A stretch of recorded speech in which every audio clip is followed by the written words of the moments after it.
वृष राशि नमस्कार बंधुगण आपण मानकु आमर यूट्यूब चैनल को बहुत स्वागत। सबुबेले आपणक पकेटरे दुईटी जिनिस रखंतु एवं तापरे देखंतु पुओ एही समग्र विष आपणक दास होइजिबो। हाँ बंधुगण, विशेष करी कालिठारु कारण कालिठारु आपणक जीवनर एक अत्यंत चमत्कार समय आरंभ हेबाकु जाउछि। कलिजुगरे प्रथम थर पई एपरी एक चमत्कार समय आसीछि एवं जेतेबेले आपण एहार सत्यता जानि परिबे आपण आपणक आखिरु आनंदर लुहकु रोकी परिबे नाही। हाँ बंधुगण, सेति पई आपणक समस्त काम छाड़ी प्रथमे एही वीडियो को शेष पर्यंत ध्यानर सहित एवं एका बसी देखंतु कारण जीवन रे प्रथम थर पई एपरी सुजोग आसीछि। वीडियो आरंभ करिबा पूर्वरु माता रानी राधा रानीक समस्त सच्चा भक्तगण प्रथमे दयाकरी वीडियो को एक मीठा लाइक दियंतु एवं तले दिया जाइथिबा कमेंट बॉक्स रे सच्चा मन एवं सच्चा हृदय रे 3 थर जय माता दी जय राधा रानी लिखंतु, जहाद्रा आपण मान समस्ते माता रानी एवं आमर श्रीजी आपणक समग्र परिवारर सीधासळख आशीर्वाद एवं प्रेम पाइबे। हाँ प्रिय बंधुगण, आपणक सूचना पाई आमे आपणकु कही रखुछु जे कालिठारु आपणक जीवनर सेही समय आरंभ हेबाकु जाउछि जहा पई आपण बहुत दिन धरी आग्रही थिले। हाँ बंधुगण, आसंतु आमे प्रसंगकु अन्य आडकु नै जिबा ना, किंतु सरल शब्द रे आजिर वीडियो रे मु आपणकु एपरी सबु कथा कहिबी जहा आपणक जीवनकु संपूर्ण परिवर्तन करिवो। आपण बहुत कठिन परिश्रम करिसंती, आपण बहुत प्रयास करिसंती, किंतु आपण एपर्यंत फलाफल देखि नाहंती। बंधुगण, आपण यूट्यूब रे बारंबार वीडियो देखंती, समस्ते कुहंती जे आपण आजि एही जिनिस पाइबे काली सेही जिनिस पाइबे, किंतु आपणकर इच्छा केबे पूर्ण होई नाही। किंतु बंधुगण, सेही समय बहुत दूर नुहे। बंधुगण, आजिर वीडियो को मजा भाबरे भाबंतु नाही। एही वीडियो आपणक पई आशीर्वाद पुओ, कारण एही वीडियो रे दिया जाइथिबा समस्त सूचना भाद्र गमन एवं ब्रह्मांडर संकेत उपरे आधारित। जेउ माने ईश्वर को विश्वास करंती सेमाने मध्य एहा बुझिबे एवं केवल सेही लोक माने वीडियोटी देखिबे। मु जाने पुओ समस्ते आजिर वीडियो को शेष पर्यंत देखि परिबे नाही। केवल जेउ मानकर भाग्य दृढ़, जेउ माने परमेश्वरଙ୍କ द्वारा मनोनीत सेमाने एही वीडियो देखिबा पई समय बाहर करिवे। कारण बंधुगण, लक्ष लक्ष लोकंक भिड़े एही दुनिया रे जने व्यक्ति तारा परी झलसुछंती। सेही परी बंधुगण, जेउ माने आजिर वीडियो को शेष पर्यंत देखंती सेमाने परमेश्वरଙ୍କ दृष्टि रे सबुठारु भाग्यवान हेबे एवं जिए निजर भाग्य निजे लेखिबे। एहा सत्य प्रमाणित हेबो, कारण पुओ आमे एसबु कथा पतला भाबरे कहूनाहु। तुमर कुंडलीर 6टी ग्रह राहु केतु मंगल बुध बृहस्पति शनि तुम उपरे एपरी सुरक्षा आनिबाकु जाउछंती जे तुमर समस्त समस्या कष्ट दुख जंत्रणा एवं संकट धीरे धीरे दूर होइजिबो। हाँ बंधुगण, वीडियोटी को ध्यान सहित देख, कारण समय बीतीबा सहित ग्रहगुड़िकर गति सहित तुमे समस्तंकु तुमर जीवन रे किछि परिवर्तन करिबाकु पड़िबो, किछि जिनिस मने रखिबाकु पड़िबो एवं किछि भूल करिबारु बंचिबाकु पड़िबो। नचेत तुमकु जेउ सफलता मिलिबा कथा ताहा आसीबो नाही। हाँ बंधुगण, एथिपाई तुमकु कठिन परिश्रम करिबाकु पड़िबो एवं किछि काम करिबाकु पड़िबो। तुम जीवन रे किछि समय धरी किछि भूल करि आसुछि, तुमकु सेही भूल गुड़िकु छाड़िबाकु पड़िबो। केवल सेतेबेले तुम जीवन रे एसबु घटिबो। बंधुगण, तुमर सूचना पाई मु तुमकु कही रखुछि, एही ग्रह परिवर्तन तुमर भल कामर फल। तुमे तुमर प्रयास एवं कार्यर फल सेट बेले पाइबो जेतेबेले तुमे तुमर जीवन रे थिबा भूल गुड़िकु छाड़ी देबो, जहा एबे तुमर शत्रु माननक पई फल पाउछि। बंधुगण, नुहे जे एही एकमात्र थर एपरी ग्रह परिवर्तन घटिछि। 1.5 मास पूर्वरु मध्य तुम जीवन रे थरे एपरी ग्रह परिवर्तन घटिथिला, किंतु सेही समय रे तुमर शत्रु माने जेउ माने तुमर शत्रु थिले तुमर फायदा नहीं थिले ସେମାନେ ତୁମର ନିର୍ଦ୍ଦୋଷତାର ଫାଇଦା ନେଇଥିଲେ। ସେମାନେ ତୁମର ଦୁର୍ବଳତାର ଫାଇଦା ନେଇଥିଲେ। ଏବଂ ବନ୍ଧୁଗଣ, ଏସବୁ କାହିଁକି ହେଲା? ଏସବୁ ତୁମର ନିଜ ଭୁଲ ଯୋଗୁଁ ଘଟିଥିଲା। ବନ୍ଧୁଗଣ, ସେଥିପାଇଁ କାଲିଠାରୁ ତୁମକୁ କିଛି ଜିନିଷର ଯତ୍ନ ନେବାକୁ ପଡ଼ିବ। ଯଦି ତୁମେ ଏହି ଜିନିଷଗୁଡ଼ିକର ଯତ୍ନ ନ ନେବ, ତେବେ ତୁମ ଜୀବନରେ ଏକ ବଡ଼ ବିପର୍ଯ୍ୟୟ ଘଟିବାକୁ ଯାଉଛି। କାରଣ ବନ୍ଧୁଗଣ, ଏବେ ଦେବୀ ଲକ୍ଷ୍ମୀ ତୁମ ଜୀବନରେ ଧନ ପାଇଁ ପ୍ରବେଶ କରିବାକୁ ଯାଉଛନ୍ତି। ଯଦି ତୁମେ ଏହି ଭୁଲ କର, ତେବେ ଦେବୀ ଲକ୍ଷ୍ମୀ ତୁମ ଉପରେ କ୍ରୋଧିତ ହେବେ। ଏବେ ତୁମ ଜୀବନ କାଳରେ ରିଦ୍ଧି ସିଦ୍ଧିର ଦେବତା ପ୍ରଭୁ ଶ୍ରୀ ଗଣେଶ ତୁମର ଦ୍ୱାରରେ ଠକ୍ ଠକ୍ କରିବାକୁ ଯାଉଛନ୍ତି। ଏବେ ତୁମ ଘରେ ଆଶୀର୍ବାଦ ଆସିବା ଆରମ୍ଭ ହେବ। କିନ୍ତୁ ବନ୍ଧୁଗଣ, ଯେତେବେଳେ ତୁମେ ଭୁଲ କର, ସେତେବେଳେ ଦେବୀ ଏବଂ ଦେବୀମାନେ ତୁମ ଉପରେ କ୍ରୋଧିତ ହୁଅନ୍ତି ଏବଂ ତୁମ ଘରେ ବାସ କରୁଥିବା ଦେବୀ ଏବଂ ଦେବୀମାନେ ବନ୍ଧୁଗଣ ତୁମ ଘରୁ ବାହାରି ଯାଆନ୍ତି। ସେଥିପାଇଁ କାଲିଠାରୁ ତୁମକୁ କିଛି ଗୁରୁତ୍ୱପୂର୍ଣ୍ଣ କଥା ପ୍ରତି ଧ୍ୟାନ ଦେବାକୁ ପଡ଼ିବ। ବନ୍ଧୁଗଣ, ଆପଣଙ୍କ ସୂଚନା ପାଇଁ, ଯେତେବେଳେ କୁଣ୍ଡଳୀରେ ଶନିଙ୍କ ସ୍ଥିତି ଭଲ ଥାଏ, ସେତେବେଳେ ବ୍ୟକ୍ତିର ଜୀବନରେ ଲାଭଦାୟକ ସୁଯୋଗ ଦେଖାଯାଏ। ଯଦିଓ ବ୍ୟକ୍ତି ଏହାର ଲାଭ ଉଠାଇପାରେ ନାହିଁ କିମ୍ବା ଏହା ତାଙ୍କର ଭୁଲ, କିନ୍ତୁ ଯେତେବେଳେ ଶନି ଏକ ସକାରାତ୍ମକ ଘରେ ଦେଖାଯାଏ, ସେତେବେଳେ ଏହା କେବଳ ବ୍ୟକ୍ତିକୁ ଲାଭ ଦେବା ପାଇଁ ଆସିଥାଏ ଏବଂ ଏହା ସବୁ ତାଙ୍କ କର୍ମର ପରିଣାମ।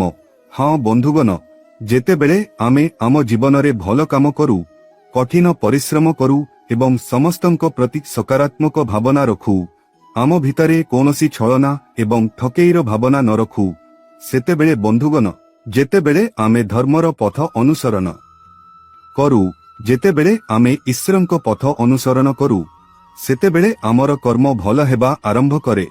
ସେତେବେଳେ ବନ୍ଧୁଗଣ, ଆମର କର୍ମ ଆହୁରି ପବିତ୍ର ଏବଂ ପ୍ରଭାବଶାଳୀ ହୋଇଯାଏ ଏବଂ ବନ୍ଧୁଗଣ, ସେତେବେଳେ ଆମ ଜୀବନରେ ଏପରି ସମୟ ଆସେ, ଯେତେବେଳେ ଭଗବାନ ଆମକୁ ଆମର କଠିନ ପରିଶ୍ରମର ଫଳ ଦେବାକୁ ସମ୍ପୂର୍ଣ୍ଣ ସକ୍ରିୟ ହୋଇଯାଆନ୍ତି।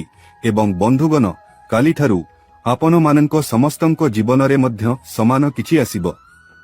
କାଲିଠାରୁ ଆପଣମାନଙ୍କ ସମସ୍ତଙ୍କ ଜୀବନରେ ଆପଣମାନେ ଅତୀତରେ କରିଥିବା ସମସ୍ତ କଠିନ ପରିଶ୍ରମ ଏବଂ ଭଲ କାମର ଫଳ ପାଇବେ। ଏବଂ ବନ୍ଧୁଗଣ, ଫଳ ଦେଉଥିବା ବ୍ୟକ୍ତି କିଏ?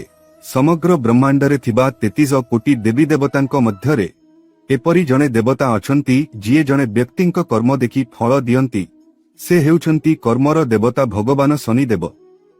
ହଁ ବନ୍ଧୁଗଣ, କର୍ମର ଦେବତା ଭଗବାନ ଶନିଦେବ ଏବେ ଆପଣମାନଙ୍କ ସମସ୍ତଙ୍କ ଜୀବନରେ ଦୟାଳୁ ହୋଇଯାଇଛନ୍ତି ଏବଂ ଶନିଦେବ ମଧ୍ୟ ଆପଣମାନଙ୍କ ସମସ୍ତଙ୍କ ଉପରେ ଟିକେ ରାଗିଛନ୍ତି। ତେଣୁ ବନ୍ଧୁଗଣ, ଜାଣତରେ କିମ୍ବା ଅଜାଣତରେ ଆପଣମାନେ ସେହି ଭୁଲ କରନ୍ତି ଯାହା ଶନିଦେବଙ୍କୁ ଟିକେ ରାଗିଦିଏ। ବନ୍ଧୁଗଣ, ଆମେ ଆପଣଙ୍କୁ ଏହି କଥା ବାରମ୍ବାର କହୁଛୁ, କିନ୍ତୁ ଆପଣମାନେ ଏପର୍ଯ୍ୟନ୍ତ ଆପଣଙ୍କ ଜୀବନରେ ଆମର କଥାକୁ ସଠିକ୍ ଭାବରେ କାର୍ଯ୍ୟକାରୀ କରୁନାହାନ୍ତି। ଆମେ ଏହି କଥା ଅନେକ ଥର ଅନୁଭବ କରୁଛୁ। ହଁ ବନ୍ଧୁଗଣ, ଆମେ ଆପଣଙ୍କୁ ସମସ୍ତଙ୍କୁ କହୁଛୁ ଯେ ଆଗାମୀ 24 ରୁ 48 ଘଣ୍ଟା ମଧ୍ୟରେ ଆପଣଙ୍କ ଜୀବନରେ ଶନିଙ୍କ ପ୍ରଭାବ ବହୁତ ଅଧିକ ରହିବ। ଏହା ପ୍ରଭାବଶାଳୀ ଦେଖାଯିବ ଏବଂ ଶନିଙ୍କ ଯୋଗୁଁ ଏହି ସମୟରେ ଆପଣଙ୍କ କୁଣ୍ଡଳୀରେ ଦେବର୍ଷି ନାମକ ଏକ ମହାରାଜ ଯୋଗ ସୃଷ୍ଟି ହେବ ଏବଂ ବନ୍ଧୁଗଣ, ଏହି ରାଜଯୋଗ ଆପଣଙ୍କ ସମସ୍ତଙ୍କ ଜୀବନକୁ ସମ୍ପୂର୍ଣ୍ଣ ପରିବର୍ତ୍ତନ କରିବ। ହଁ ବନ୍ଧୁଗଣ, ଏହା ଏକ ସାଧାରଣ କଥା ନୁହେଁ। କାଲିଠାରୁ ଆପଣଙ୍କ ପାଇଁ ଆରମ୍ଭ ହେଉଥିବା ଦିନ ପୂର୍ବ ପରି ରହିବ ନାହିଁ। ବନ୍ଧୁଗଣ, କାଲିଠାରୁ ଆପଣଙ୍କ ଜୀବନରେ ଯେଉଁ ଦିନ ଆସିବାକୁ ଯାଉଛି, ତାହା ଲକ୍ଷ ଲକ୍ଷରେ କେବଳ ଜଣେ ବ୍ୟକ୍ତିଙ୍କୁ ପ୍ରାପ୍ତ ହୁଏ। ଏବଂ ବନ୍ଧୁଗଣ, ଆପଣମାନେ ବହୁତ ଭାଗ୍ୟବାନ ଯେ ଆପଣମାନେ ସମସ୍ତେ ଏହି ଭାଗ୍ୟ ପାଉଛନ୍ତି। ଆପଣମାନେ ସମସ୍ତେ ଏହି ଭାଗ୍ୟର ଦ୍ୱାର ଦେଖିବାକୁ ପାଇବେ। ହଁ ବନ୍ଧୁଗଣ, ଏବେ ଆପଣଙ୍କ ଭାଗ୍ୟର ତାଲା ଖୋଲିବାକୁ ଯାଉଛି, କାରଣ କର୍ମର ଦେବତା ନିଜେ ଆପଣଙ୍କ ଭାଗ୍ୟର ତାଲା ନିଜ ହାତରେ ଖୋଲିବା ପାଇଁ ପଦକ୍ଷେପ ନେଇଛନ୍ତି। ହଁ ବନ୍ଧୁଗଣ, ଆପଣଙ୍କ ସୂଚନା ପାଇଁ ମୁଁ ଆପଣଙ୍କୁ କହିଦେଉଛି ଯେ କାଲିଠାରୁ ଆପଣଙ୍କ ଜୀବନରେ କର୍ମର ଦେବତା ଭଗବାନ ଶନିଦେବ, ରିଦ୍ଧି ସିଦ୍ଧିର ଦାତା ପ୍ରଭୁ ଶ୍ରୀ ଗଣେଶଜୀ ଏବଂ ଧନର ଦେବୀ ମାତା ଲକ୍ଷ୍ମୀଜୀଙ୍କ ଆଶୀର୍ବାଦରେ ଆପଣଙ୍କ ସମଗ୍ର ଜୀବନ ମୁହୂର୍ତ୍ତକରେ ବଦଳିଯିବ। କିନ୍ତୁ ବନ୍ଧୁଗଣ, ଯଦି ଆପଣ କାଲିଠାରୁ ଆପଣଙ୍କ ଜୀବନରେ ସମାନ ଭୁଲ କରନ୍ତି, ତେବେ ବନ୍ଧୁଗଣ ମନେ ରଖନ୍ତୁ ଯେ ଯଦି ଆମର କଥା ଆପଣଙ୍କ ସହିତ ନ ମିଶିବ ତେବେ ସମସ୍ତଙ୍କ ଜୀବନ ଭଲ ଅପେକ୍ଷା ଖରାପ ହୋଇଯିବ।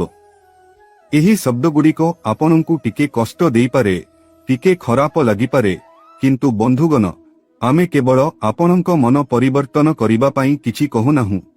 ଆମେ କେବଳ ଆପଣଙ୍କୁ ଖୁସି କରିବା ପାଇଁ କହୁନାହୁଁ। ଆମେ କେବଳ ଆପଣଙ୍କୁ ଉତ୍ସାହିତ କରିବା ପାଇଁ କହୁନାହୁଁ। ବନ୍ଧୁଗଣ ଆମେ କେବଳ ସେହି କଥା କହୁନାହୁଁ ଯାହା ଆପଣଙ୍କ ପାଇଁ ଠିକ୍। କେବଳ ମନେ ରଖନ୍ତୁ ଯେ ଆମେ ଆପଣଙ୍କ ନିଜ ଭଲ ପାଇଁ କହୁନାହୁଁ।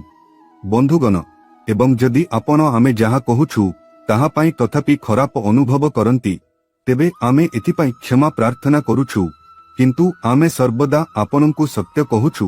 ସେଥିପାଇଁ ବନ୍ଧୁଗଣ ଆମେ ପ୍ରତିଦିନ 8 ରୁ 10 ଘଣ୍ଟା କଠିନ ପରିଶ୍ରମ କରି ଭିଡିଓ ତିଆରି କରୁ ଏବଂ ଏସବୁ ବଦଳରେ ଆମେ ଆପଣଙ୍କଠାରୁ କିଛି ଚାହୁଁନାହୁଁ। କେବଳ ଏହି ଭିଡିଓକୁ ଆମର କଠିନ ପରିଶ୍ରମ ପାଇଁ ଏକ ମିଠା ଲାଇକ୍ ଦିଅନ୍ତୁ ଏବଂ ତଳେ ଦିଆଯାଇଥିବା କମେଣ୍ଟ ବାକ୍ସରେ ଥରେ ଧନ୍ୟବାଦ ଗୁରୁଜୀ ଲେଖନ୍ତୁ। ନିଜ ଇଚ୍ଛାରେ ଏହା ଆମର ହୃଦୟକୁ ସମ୍ପୂର୍ଣ୍ଣ ଖୁସି କରିବ। ହଁ ବନ୍ଧୁଗଣ ଆସନ୍ତୁ ଭିଡିଓର ମୁଖ୍ୟ ବିଷୟକୁ ଆସିବା। ବନ୍ଧୁଗଣ କାଲିଠାରୁ ଆପଣଙ୍କ ଜୀବନରେ ଚନ୍ଦ୍ରର ସ୍ଥିତି ଆପଣଙ୍କ ପାଇଁ ଲାଭଦାୟକ ହେବାକୁ ଯାଉଛି ଏବଂ ଆପଣଙ୍କ ଜୀବନରେ ଆପଣଙ୍କ କୁଣ୍ଡଳୀରେ ସୂର୍ଯ୍ୟଙ୍କ ସ୍ଥିତି ପୂର୍ବରୁ ଅଛି। ଏହା ବହୁତ ଭଲ। ହଁ ବନ୍ଧୁଗଣ ଆମେ କହିସାରିଛୁ ଯେ ଏହା ବ୍ରହ୍ମାଣ୍ଡରୁ ଏକ ସିଧାସଳଖ ସଂକେତ ଯେ କାଲିଠାରୁ ତୁମ ଜୀବନରେ ଏକ ମୋଡ଼ ଆସିବାକୁ ଯାଉଛି ଯେଉଁଠାରେ ତୁମର ଶତ୍ରୁମାନେ ତୁମକୁ ସଲାମ କରିବେ। ହଁ ବନ୍ଧୁଗଣ ଯେଉଁ ଶତ୍ରୁମାନେ ତୁମକୁ ଅସୁବିଧାରେ ପକାଇବାକୁ ଚେଷ୍ଟା କରୁଥିଲେ, ଯେଉଁ ଶତ୍ରୁମାନେ ସବୁବେଳେ ତୁମର ଖରାପ କଥା କହୁଥିଲେ, ଯେଉଁ ଲୋକମାନେ ତୁମର କାମକୁ ସବୁବେଳେ କଷ୍ଟକର ମନେ କରୁଥିଲେ, ଯେଉଁ ଲୋକମାନେ ତୁମକୁ ଏବଂ ତୁମର ପରିବାରକୁ ସବୁବେଳେ ତାଚ୍ଛଲ୍ୟ କରୁଥିଲେ, ବନ୍ଧୁଗଣ ଏବେ ସମୟ ନିଶ୍ଚିତ। ଏବେ ଏପରି ଲୋକଙ୍କ ପାଇଁ ଏପରି ଲୋକମାନେ ତୁମ ଜୀବନରେ ହାତ ଯୋଡ଼ି କ୍ଷମା ମାଗିବେ। ହଁ ବନ୍ଧୁଗଣ ସେମାନେ କୁହନ୍ତି, ପୁଅ ଯେତେବେଳେ କର୍ମର ବାଡ଼ି ପଡ଼ିଯାଏ ସବୁଠାରୁ ଭଲ ଲୋକ ମଧ୍ୟ ନିର୍ବାକ ହୋଇଯାଆନ୍ତି, କାରଣ ଯିଏ କର୍ମର ବାଡ଼ି ଦିଅନ୍ତି ସେ ଆଉ କେହି ନୁହନ୍ତି ଦଣ୍ଡଦାତା ଭଗବାନ ଶନିଦେବ। ଏବଂ ଦଣ୍ଡଦାତା ଭଗବାନ ଶନିଦେବ ତୁମ ଜୀବନରେ ତୁମ ସମସ୍ତଙ୍କ ପ୍ରତି ଦୟାଳୁ ହୋଇଛନ୍ତି।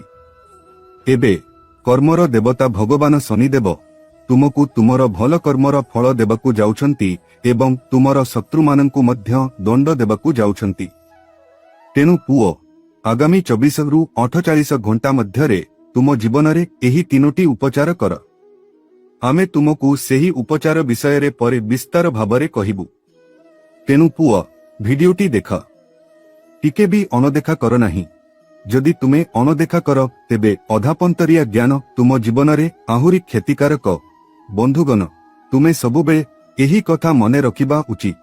ମୁଁ ଏହା କହୁଛି କାରଣ ପୁଅ ବହୁତ ପରିଶ୍ରମ କରି ଆମେ ତୁମ ପାଇଁ ଭିଡିଓ ଆଣୁଛୁ ଏବଂ ଯେତେବେଳେ ତୁମେ ଆମର ପରିଶ୍ରମକୁ ଅନଦେଖା କର ତେବେ ମନେ ରଖ ଯେ ତୁମେ ତୁମର ଭାଗ୍ୟକୁ ପ୍ରତ୍ୟାଖ୍ୟାନ କରୁଛ, କାରଣ ଭଗବାନ ସବୁକିଛି ଦେଖୁଛନ୍ତି। 2ଟି ଗ୍ରହ ତୁମ ସମସ୍ତଙ୍କ ଉପରେ ବସିଛନ୍ତି, ଗୋଟିଏ ସକାରାତ୍ମକ ଗ୍ରହ ଏବଂ ଗୋଟିଏ ନକାରାତ୍ମକ ଗ୍ରହ। ଏକ ନକାରାତ୍ମକ ଗ୍ରହ କ'ଣ କରେ? ଏହା ସବୁବେଳେ ତୁମକୁ ସକାରାତ୍ମକ କାମ କରିବାରୁ ବାଧା ଦିଏ, ସବୁବେଳେ ତୁମକୁ ସଫଳତା ପାଇବାରୁ ବାଧା ଦିଏ, ସବୁବେଳେ ତୁମକୁ ତୁମ ଜୀବନରେ ଆଗକୁ ବଢ଼ିବାରୁ ବାଧା ଦିଏ ଏବଂ ସକାରାତ୍ମକ ଗ୍ରହ ସବୁବେଳେ ତୁମକୁ ସେହି କାମ କରିବାକୁ ଆକର୍ଷିତ କରେ ଯାହା ତୁମକୁ ଲାଭ ଦିଏ, ଯାହା ତୁମକୁ ତୁମ ଜୀବନରେ ଖୁସି ଏବଂ ସଫଳତା ଦିଏ। ତୁମକୁ କେବଳ ତୁମକୁ କରିବାକୁ ପଡ଼ିବ ବନ୍ଧୁଗଣ, ତୁମକୁ କେବଳ ତୁମର ନକାରାତ୍ମକ ଗ୍ରହକୁ ନିୟନ୍ତ୍ରଣ କରିବାକୁ ପଡ଼ିବ। ଏବଂ ତୁମେ ଏହା କିପରି କରିବ? ଯେତେବେଳେ ତୁମେ ଏହି ଭିଡିଓକୁ ଶେଷ ପର୍ଯ୍ୟନ୍ତ ଦେଖିବ ତୁମେ ବୁଝିବ ଯେ ତୁମେ ନକାରାତ୍ମକ ଗ୍ରହ ଏବଂ ନକାରାତ୍ମକ ଶକ୍ତି ଉପରେ ନିୟନ୍ତ୍ରଣ ହାସଲ କରିଛ। ହଁ ବନ୍ଧୁଗଣ ମନେ ରଖ, ଏହି ଭିଡିଓଟିକୁ ଦେଖ ନାହିଁ, ଏହାକୁ ଏଠାରେ ଛାଡ଼ି ଦିଅ, ଦଳି ଦେଖ। ଏପରି ଚିନ୍ତା ତୁମ ମନରେ ଆସିପାରେ। ତେଣୁ ପୁଅ ଆମେ ପୁଣି କହୁଛୁ, ମାୟା ପଛରେ ଯାଅ ନାହିଁ ଏବଂ ଧ୍ୟାନ ସହିତ ଦେଖ। କାଲିଠାରୁ ତୁମ ଜୀବନରେ ଦେବ ଋଷି ଯୁଗ ସୃଷ୍ଟି ହେବାକୁ ଯାଉଛି ଏବଂ ଏହା ମହାରାଜ ଯୁଗ, କାରଣ ପୁଅ ରାହୁ, କେତୁ, ବୁଧ, ବୃହସ୍ପତି, ମଙ୍ଗଳ ଏବଂ ଶନିଙ୍କ ସ୍ଥିତି ତୁମର ସମସ୍ତ କୁଣ୍ଡଳୀରେ ପ୍ରଭାବଶାଳୀ। ଏହି ଶୁଭ ଗ୍ରହଗୁଡ଼ିକ तुम जीवन रे जो खुशी आनिबाकू जाउछंती ताहा साधारण नुहे बरं मुहूर्तकरे तुम जीवन को बदलाई देब।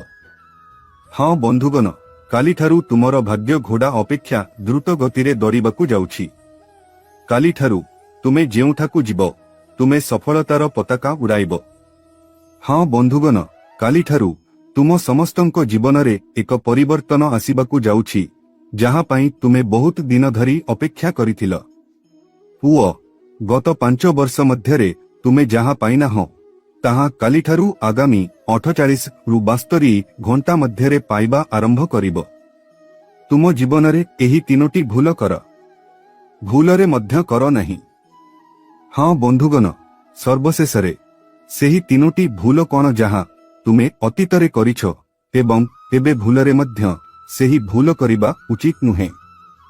तेनु बंधुगण ध्यान दियो, कारण एपरी सुजोग भाग्यवान माननक पई उपलब्ध, एपरी सुजोग बारंबार आसे नहीं। हाँ बंधुगण, तुमर सूचना पई मु तुमको कही देउछि जे काली ठारू तुमे समस्तंकु निज कर्मकु पवित्र रखिबाकू पड़िबो। काली ठारू तुमर ज्ञान रे कोनोसी अपमानजनक शब्द व्यवहार करिबा उचित नुहे। काली ठारू तुमे समस्तंकु एपरी किछि करिबाकू पड़िबो नहीं जहा तुमर जीवन रे नकारात्मक। हाँ बंधुगण, यह मने रख, कारण कर्मर देवता भगवान शनिदेव तुम समस्तंक प्रति दयालु एवं जेतेबेले तुमे तुमर कर्मकु नकारात्मक कर सेतेबेले कर्मर देवतार प्रभाव तुम समस्तंक जीवन रे नकारात्मक हेबाकू लागिबो। तेनु बंधुगण एबे एही चिंता निश्चित भावरे तुम समस्तंक मनरे आसिबो जे गुरुडी शेषरे सेही नकारात्मक कार्यगुड़िक कौन। बंधुगण, प्रथम नकारात्मक कार्य हेउछि नकारात्मक लोकंक सहित रहिबा, जेउमाने सबुबेले तुमको दुर्बल करंती, जेउमाने सबुबेले तुम विषय रे खराप भाबंती। तुमे एपरी लोकंक सहित रहिबा उचित नुहे, कारण बंधुगण तुम भितरु तुमे जानिछ जे सेही व्यक्ति किए तुम सहित खराप काम करुछि, जिए तुम पई भल भाबी पारे नहीं, तुम सहित मीठा कथा हुए एवं बंधुगण तुमे सेमानंक कथारे फसी जाओ एवं तुमे धीरे धीरे सेमानंकु विश्वास करिबा आरंभ कर। तेनु बंधुगण एबे तुमे भूलरे मध्य एही भूल करिबा उचित नुहे। काली ठारू तुमे समस्तंकु एही कथा उपरे संपूर्ण ध्यान देबाकू पड़िबो जे तुमे भूलरे मध्य कोनोसी नकारात्मक व्यक्तिंक सहित रहिबा उचित नुहे एवं तुमे काहाकू अंध भावरे विश्वास करिबा उचित नुहे, कारण बंधुगण जेउ माननकु तुमे अंध भावरे विश्वास करिछ सेमाने तुमकु केवल जंत्रणा एवं कष्ट देइछंती। हाँ बंधुगण, इतिहास साक्षी, जदिओ तुमे आमे कहिथिबा कथाकू विश्वास करुना हो, बंधुगण मने रख, जदि तुमे एही जिनिस गुड़िक उपरे ध्यान दियो तेबे एही जिनिस गुड़िक तुमकु लक्ष्य नुहे बरं कोटी कोटी टंकार मालिक करिबो। कारण पुओ मने रख, तुमे जेउ लोकंक सहित समय बिताउछ सेमाने केबे तुमकु खुशी देखिबाकू चाहंती नहीं, सेमाने सबुबेले तुमकु नकारात्मक चिंताधारारे रखिबाकू चाहंती। सेथिपाई पुओ तुमे काली ठारू तुमर ज्ञानरे एही परिवर्तन आनिबा आरंभ करिबा उचित, कारण काली तुम जीवनरे एक साधारण समय नुहे किंतु भगवानंक आशीर्वादर समय आरंभ हेबाकू जाउछि। पुओ समस्तंकु एपरी भाग्य मिले नहीं, जेउमाने निज जीवनरे प्रगति सफलता एवं शुभ खबर देखंती, जेउमाने एहाकू पाइबाकू चाहंती सेमाने काली ठारू एही जिनिस गुड़िकर जत्न नेबे। सेथिपाई पुओ एहा गोटिए कथा जहां आमे तुमकू कहिछु, तुमकू एथिरे संपूर्ण ध्यान देबाकू पड़िबो। द्वितीय भूल जहां तुमे काली ठारू करिबा उचित नुहे ताहा हेउछि कोनोसी महिलांकू अपमान करिबा नहीं। हाँ बंधु माने तुमे एहा जानि न था, तथापि तुमे एही भूल करि आसुछि। तुमे भाबुथिबो जे आमे भल करुछु, आमे कोनोसी भूल करि नाहु, तथापि काहीकि आमे आम जीवनरे एते समस्यार सम्मुखीन हेउछु, विशेष करी टंका संबंधीय समस्या। आमे जेउठारे काम करू आमकू पदोन्नति मिलू नहीं, आमे समान स्थानरे फसी रहिछु एवं आगकू बढ़ी पारु नाहु। आमे जहा भी टंका रोजगार करू आम जीवनरे जहा भी टंका आसे सेही टंका आम जीवनरे रहे नहीं। कोनोसी ना कोनोसी कारणरू କୌଣସି ରୋଗ କିମ୍ବା ଅନ୍ୟ କୌଣସି ରୋଗ ଆସେ ଯେଉଁଥିରେ ଆମର ଟଙ୍କା ଖର୍ଚ୍ଚ ହୁଏ। ତେବେ ବନ୍ଧୁଗଣ, ଏସବୁ କାହିଁକି ଘଟୁଛି? ଏସବୁ ଘଟୁଛି କାରଣ ତୁମେ ତୁମ ଜୀବନରେ ଭୁଲ କରୁଛ, ସେଥିପାଇଁ ଟଙ୍କା ତୁମ ଜୀବନରେ ରହୁନାହିଁ। ଏବଂ ବନ୍ଧୁଗଣ, ତୁମେ କେଉଁ ଭୁଲ କରୁଛ? ପ୍ରଥମ ଭୁଲ ବନ୍ଧୁଗଣ, ଯାହା ତୁମେ ସମସ୍ତଙ୍କୁ ଜଣା, ଯେକୌଣସି ମହିଳା, ସେ ତୁମର ଝିଅ ହୁଅ, ତୁମର ମା ହୁଅ କିମ୍ବା ତୁମର ଭଉଣୀ ହୁଅ, ତୁମର ଶାଶୁ ହୁଅ କିମ୍ବା ତୁମର ବୋହୂ ହୁଅ, ତୁମେ କାହା ସହିତ ରାଗରେ କଥା ହେବା ଉଚିତ ନୁହେଁ। ତୁମେ ଏପରି କିଛି କହିବା ଉଚିତ ନୁହେଁ ଯାହା ସେମାନଙ୍କ ଆତ୍ମାକୁ କଷ୍ଟ ଦିଏ କିମ୍ବା ସେମାନଙ୍କୁ ଖରାପ ଅନୁଭବ କରାଏ। ବନ୍ଧୁଗଣ, ସର୍ବଦା ଠିକ୍ ଭାବରେ କଥା କୁହ, କାରଣ ଯେଉଁମାନେ ମହିଳାମାନଙ୍କୁ ସମ୍ମାନର ସହିତ ଦେଖନ୍ତି, ମହିଳା ଏବଂ ମହିଳାମାନେ ମନେ ରଖନ୍ତି ଯେ ସେମାନଙ୍କ ଜୀବନରେ ଧନର ଦେବୀ ଦେବୀ ଲକ୍ଷ୍ମୀ ଆସି ପ୍ରସନ୍ନ ହୁଅନ୍ତି। ଧନର ଦେବୀ ଦେବୀ ଲକ୍ଷ୍ମୀଙ୍କ ସୁରକ୍ଷା ସର୍ବଦା ସେମାନଙ୍କ ଜୀବନରେ ରହିଥାଏ। ବନ୍ଧୁଗଣ, କାରଣ ଦେବୀ ଲକ୍ଷ୍ମୀ ଗୋଟିଏ ଜିନିଷକୁ ବହୁତ ଭଲ ପାଆନ୍ତି। ସେଥିପାଇଁ ଆମେ ତୁମକୁ ଏହି ସରଳ ସମାଧାନ କହୁଛୁ, କାରଣ ଜଣେ ବ୍ୟକ୍ତି ପାଇଁ ନିଜ ଜୀବନରେ ଏହି ସମାଧାନକୁ ଗ୍ରହଣ କରିବା ବହୁତ ଗୁରୁତ୍ୱପୂର୍ଣ୍ଣ। ବନ୍ଧୁଗଣ, ଏପରି ନୁହେଁ ଯେ ଦୈନନ୍ଦିନ ଜୀବନରେ ତୁମେ ଏପରି ଜିନିଷର ସମ୍ମୁଖୀନ ହେବ ନାହିଁ। ସବୁଠି ତୁମେ ଅଫିସରେ କାମ କରୁଛ କି ବଜାରକୁ ଯାଉଛ କି କୌଣସି ସ୍ଥାନକୁ ଯାଉଛ କି ଗାଡ଼ିରେ ଯାତ୍ରା କରୁଛ, ବନ୍ଧୁଗଣ, ସବୁଠି ତୁମକୁ ଏହି ଜିନିଷର ସମ୍ମୁଖୀନ ହେବାକୁ ପଡ଼ିବ। ତେଣୁ ତୁମ ପାଇଁ ଏହି ଜିନିଷଗୁଡ଼ିକର ବିଶେଷ ଯତ୍ନ ନେବା ବହୁତ ଜରୁରୀ। ଯଦି ତୁମେ ଆମର କଥା ଉପରେ ଧ୍ୟାନ ଦେଉଛ, ତେବେ ବନ୍ଧୁଗଣ, ତୁମେ ମନ୍ତବ୍ୟରେ ଲେଖିବା ଉଚିତ ଯେ ହଁ ଗୁରୁଜୀ, ଆମେ କାଲିଠାରୁ ଏହାକୁ ଆମ ଜୀବନରେ କାର୍ଯ୍ୟକାରୀ କରିବୁ। କେବଳ ଏହି କଥା ତୁମ ମନରେ କୁହ ଏବଂ ମନ୍ତବ୍ୟ ଦିଅ। ବନ୍ଧୁଗଣ, ତୁମେ ପ୍ରସ୍ତୁତ?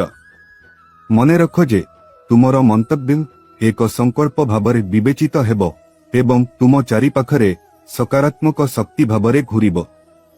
ଯଦି ତୁମେ ଏହାକୁ ବିଶ୍ୱାସ କରୁନାହଁ, ତେବେ ମନ୍ତବ୍ୟ ଦେବାକୁ ଚେଷ୍ଟା କର। ପୁଅ, ତୁମେ ଦ୍ୱୟ ଭୁଲ ଯାହା କରିବା ଉଚିତ ନୁହେଁ, ତାହା ହେଉଛି ବିନା ଚିନ୍ତାରେ ଟଙ୍କା ଖର୍ଚ୍ଚ କରିବା। ଅନେକ ଥର ଏପରି ହୋଇଛି ଯେ ଯେତେବେଳେ ତୁମ ପାଖରେ ଟଙ୍କା ଥାଏ, ତୁମେ ଏହାକୁ ବିନା ଚିନ୍ତାରେ ଖର୍ଚ୍ଚ କର, ଭବିଷ୍ୟତରେ ଏହାର ପରିଣାମ କ'ଣ ହୋଇପାରେ ତାହା ନ ଭାବି। ଏହାକୁ ଅପବ୍ୟବହାର କୁହାଯାଏ। ଯେଉଁମାନେ ନିଜ ଜୀବନରେ ଅପବ୍ୟବହାର କରନ୍ତି, ତେବେ ଦେବୀ ଲକ୍ଷ୍ମୀ ଧୀରେ ଧୀରେ ସେମାନଙ୍କ ଜୀବନରେ ସେମାନଙ୍କ ଟଙ୍କା ପାଇଁ କ୍ରୋଧିତ ହେବା ଆରମ୍ଭ କରନ୍ତି।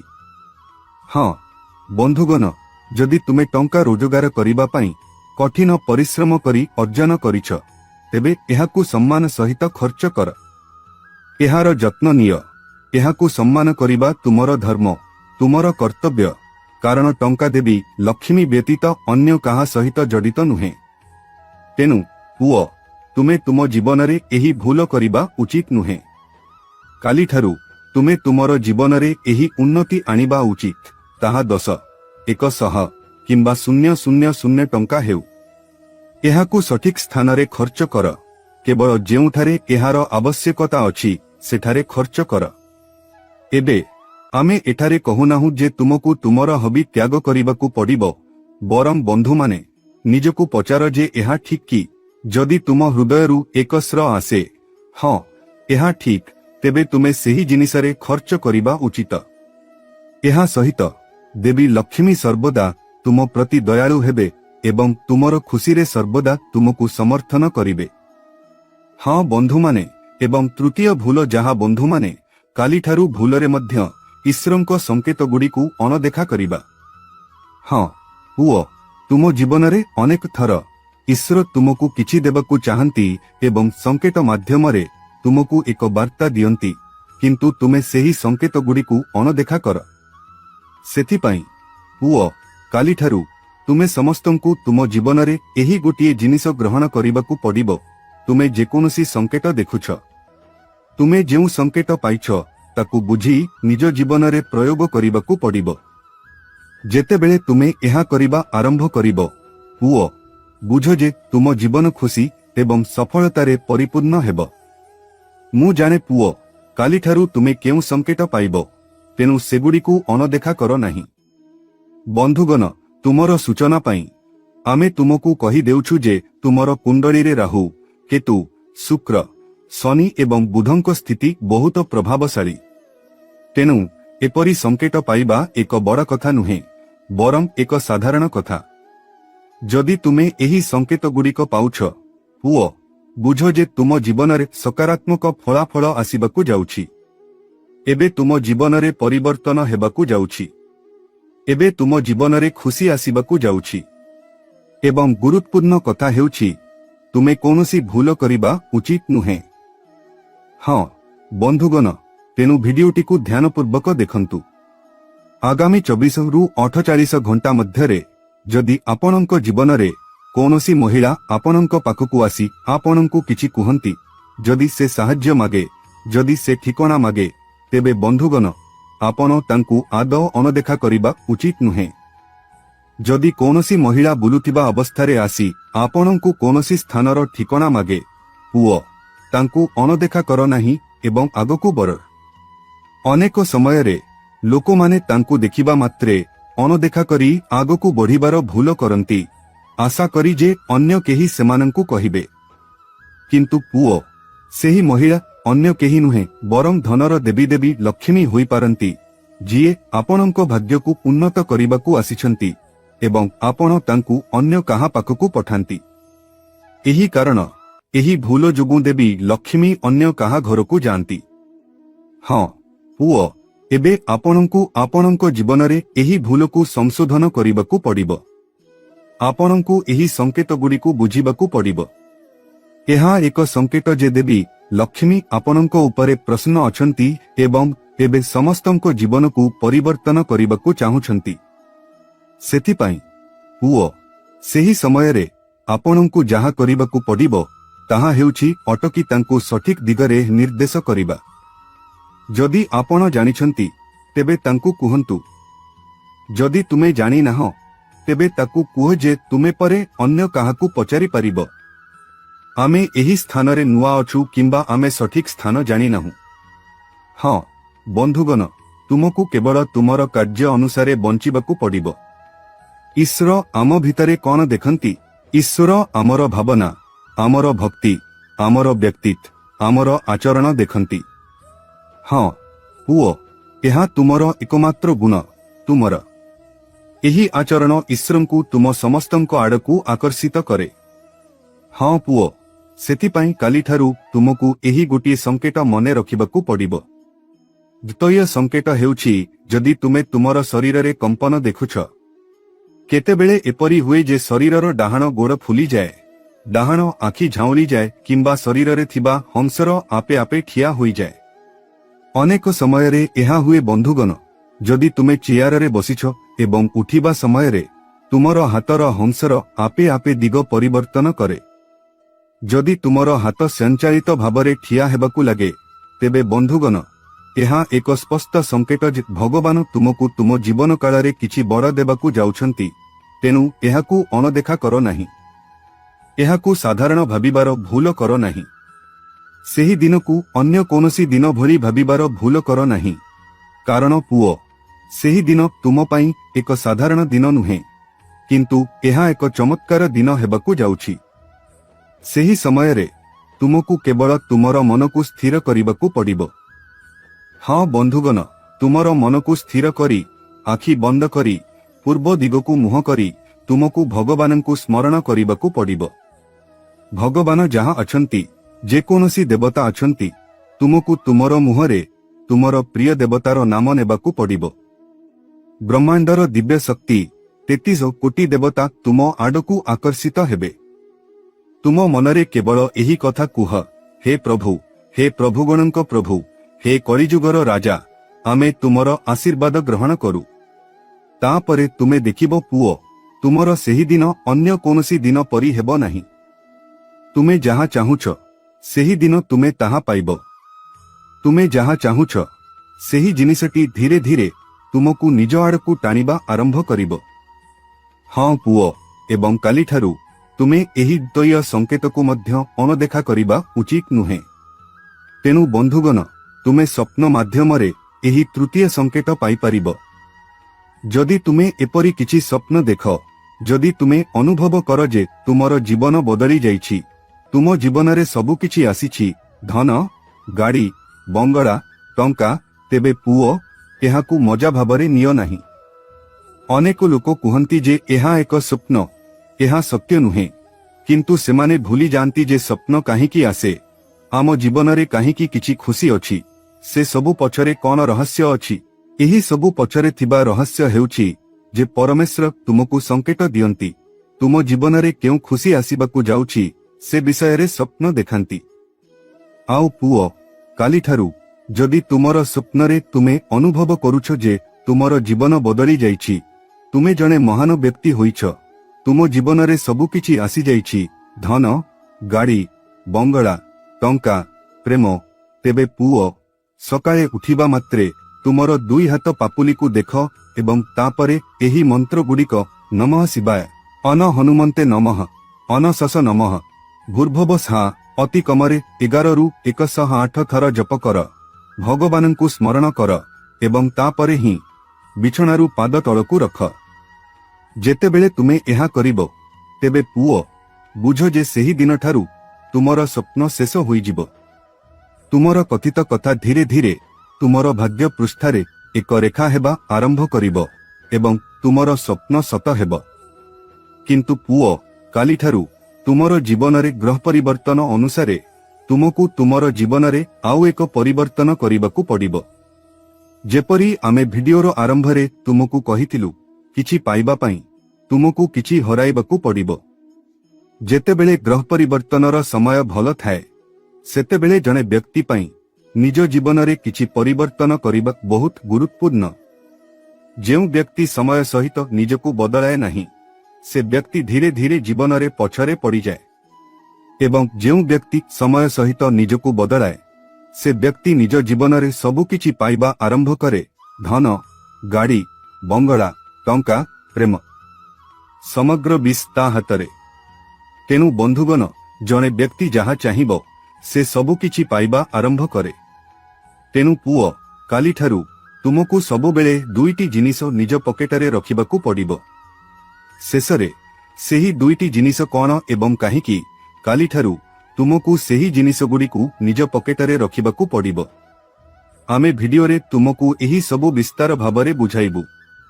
ତେଣୁ ପୁଅ, ଭିଡିଓଟିକୁ ଧ୍ୟାନ ସହିତ ଦେଖ ଏବଂ ଯଦି ତୁମେ ଏପର୍ଯ୍ୟନ୍ତ ଏହି ଭିଡିଓକୁ ପସନ୍ଦ କରିନାହଁ, ତେବେ ତୁମର ପୁଣି ଭାଗ୍ୟ ଆଡ଼କୁ ଫେରିବାର ସମୟ ଆସିଛି। ଏହା ସୂଚିତ କରୁଛି କାରଣ ଏହି ଭିଡିଓ ଭଗବାନଙ୍କ ଠାରୁ ଏକ ସଂକେତ। ଯଦି ତୁମେ ଏହାକୁ ଦେଖୁଛ, ତେବେ ଭଗବାନ ଚାହାନ୍ତି ଯେ ତୁମେ ତୁମର ଜୀବନରେ ସଫଳତା ହାସଲ କର। ପୁଅ, ତୁମେ କେବଳ ସେତେବେଳେ ସଫଳତା ପାଇବ ଯେତେବେଳେ ତୁମେ ଏହାର ପାଇଁ ସଂକଳ୍ପ କରିବ। ଏହି ଭିଡିଓ ପାଇଁ ତୁମର ଲାଇକ୍ ଏବଂ କମେଣ୍ଟରେ ତୁମର ଇଷ୍ଟ ଦେବ ଦେବତା, ଜୟ ଶନିଦେବ, ଜୟ ମାତା ଲକ୍ଷ୍ମୀ କିମ୍ବା ଅନ୍ୟ କୌଣସି ଦେବତାଙ୍କ ନାମ ଲେଖିବା ତୁମ ପାଇଁ ଏକ ସଂକଳ୍ପ ହୋଇଯିବ। ତେଣୁ ଏଥିରେ ପଛରେ ରୁହନ୍ତୁ ନାହିଁ। ଆମେ ଏହା ବାରମ୍ବାର କହୁଛୁ କାରଣ ତୁମର କର୍ମର ଉତ୍ଥାନ ହେବାର ସମୟ ଆସିଛି। ପୁଅ, ସେଥିପାଇଁ ତୁମ ପାଇଁ ଏହା କରିବା ବହୁତ ଗୁରୁତ୍ୱପୂର୍ଣ୍ଣ। ଆସନ୍ତୁ ଏବେ ଭିଡିଓର ମୁଖ୍ୟ ବିଷୟକୁ ଆସିବା।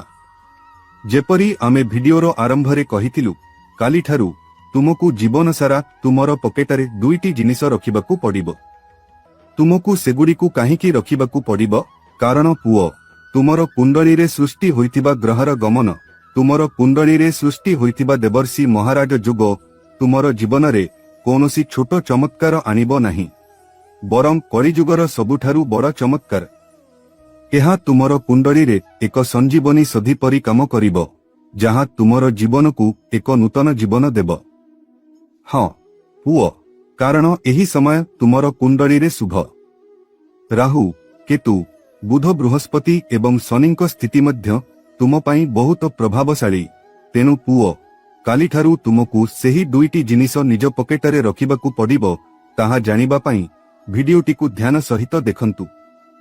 ଆସନ୍ତୁ ଏବେ ଆମେ କାଲିଠାରୁ ଆପଣଙ୍କୁ କେଉଁ ଦୁଇଟି ଜିନିଷ ସବୁବେଳେ ଆପଣଙ୍କ ପକେଟରେ ରଖିବାକୁ ପଡ଼ିବ ସେ ବିଷୟରେ ବିସ୍ତାରିତ ଭାବରେ ଆଲୋଚନା କରିବା, ଯାହାଦ୍ୱାରା ଆପଣ ଜୀବନରେ ଯାହା ଇଚ୍ଛା କରନ୍ତି ତାହା ଧୀରେ ଧୀରେ ପୂରଣ ହେବା ଆରମ୍ଭ ହେବ। ତାହା ଧନ, ଗାଡ଼ି, ଘର, ଟଙ୍କା କିମ୍ବା ଇଚ୍ଛିତ ପ୍ରେମ ହେଉ, ସବୁକିଛି ଧୀରେ ଧୀରେ ଆପଣଙ୍କ ଆଡ଼କୁ ଆକର୍ଷିତ ହେବା ଆରମ୍ଭ ହେବ, କାରଣ କାଲିଠାରୁ ଆପଣଙ୍କ କୁଣ୍ଡଳୀରେ ରାହୁ, କେତୁ, ବୃହସ୍ପତି ଏବଂ ଶନିଙ୍କ ସ୍ଥିତି ସାଧାରଣ ନୁହେଁ। ଏହି ସମୟ ସେହି ଚାଷୀଙ୍କ ପରି ଯିଏ ବର୍ଷ ବର୍ଷ ଧରି ବିହନ ବୁଣିଛି ଏବଂ ଏବେ ଫସଲ ପାଚିବା ପାଇଁ ପ୍ରସ୍ତୁତ। କେବଳ ସେହି ଫସଲକୁ ପରିଚାଳନା ଏବଂ ସୁରକ୍ଷା କରିବା ଆବଶ୍ୟକ। ଆପଣ ଅନୁଭବ କରିଥିବେ ଯେ ଆପଣ କିଛି ସମୟ ଧରି କଠିନ ପରିଶ୍ରମ କରିଛନ୍ତି, କିନ୍ତୁ ଫଳାଫଳ ଅସମ୍ପୂର୍ଣ୍ଣ ରହିଛି। କେତେବେଳେ କାମ ସମାପ୍ତି ମଧ୍ୟରେ ଅଟକି ଯାଇଛି, କେତେବେଳେ ଟଙ୍କା ଅଟକି ଯାଇଛି, କେତେବେଳେ ସମ୍ପର୍କ ଦୂରତା ବୃଦ୍ଧି ପାଇଛି। ଏସବୁ ଗ୍ରହ ଗତିର ପ୍ରଭାବ ଥିଲା। କିନ୍ତୁ ବର୍ତ୍ତମାନ ରାହୁ ଲାଭର ଘର ଆଡ଼କୁ ଚାହିଁ ରହିଛି।